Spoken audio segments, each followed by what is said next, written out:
నమస్తే అన్న అందరికీ నమస్కారం. ఇజ్రాయిల్ పైన కువైట్ మరియు గల్ఫ్ దేశాలు ముస్లిం దేశాలు అయితే ఆగ్రహం వ్యక్తం చేయడం జరిగింది. వివరాల్లోకి వెళితే ఆక్రమిత జెరూసలాంలో ఆరాధన స్వేచ్ఛ పైన కొనసాగుతూ ఉన్న ఇజ్రాయిల్ ఆంక్షలను 8 అరబ్ మరియు ఇస్లామిక్ దేశాలు విదేశాంగ మంత్రులు తీవ్రంగా ఖండించారు.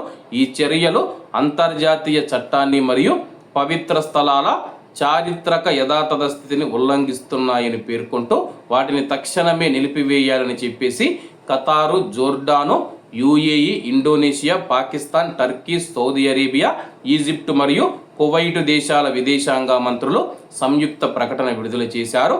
జెరూసలాంలోని ఆల్ ఆక్సా మసీదులోకి ముస్లిం భక్తుల ప్రవేశం పైన విధించిన ఆంక్షలను, ముఖ్యంగా దాని గేట్లను ఎక్కువసేపు మూసివేయడాన్ని, అలాగే మతపరమైన కార్యక్రమాల సమయంలో చర్చ్ ఆఫ్ ది హోలీ సెపల్చర్కు క్రైస్తవ నాయకులు చేరుకోకుండా అడ్డంకులు సృష్టించడాన్ని ఆయా దేశాల మంత్రులు ఖండించారు.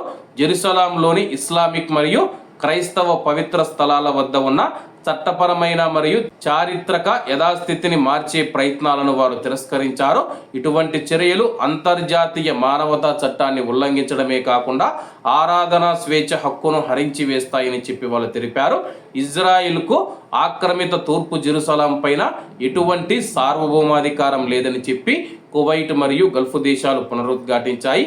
పవిత్ర స్థలాలను నియంత్రించే ప్రస్తుత ఏర్పాట్లను గౌరవించాలని పిలుపునిచ్చింది.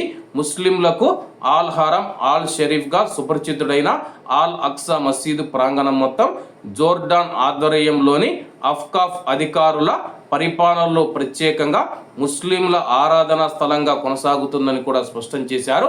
ప్రస్తుతం ఇజ్రాయెల్ మనం చూసుకుంటే కానీ ఆల్ అక్సా మసీదులోకి ఎవరైతే భక్తులు ఉన్నారో ఆ యొక్క భక్తులు ప్రవేశించడాన్ని నిషేధించడం జరిగింది. అలాగే ఈ మసీదులోకి ఎవరు వెళ్లకుండా అయితే అక్కడ బలగాలను మోహరించి వచ్చిన వారిని వెనక్కి పంపిస్తూ ఉండడంతో అయితే కువైట్ మరియు గల్ఫ్ దేశాలు ఇజ్రాయెల్ పైన ఆగ్రహం వ్యక్తం చేస్తున్నాయి.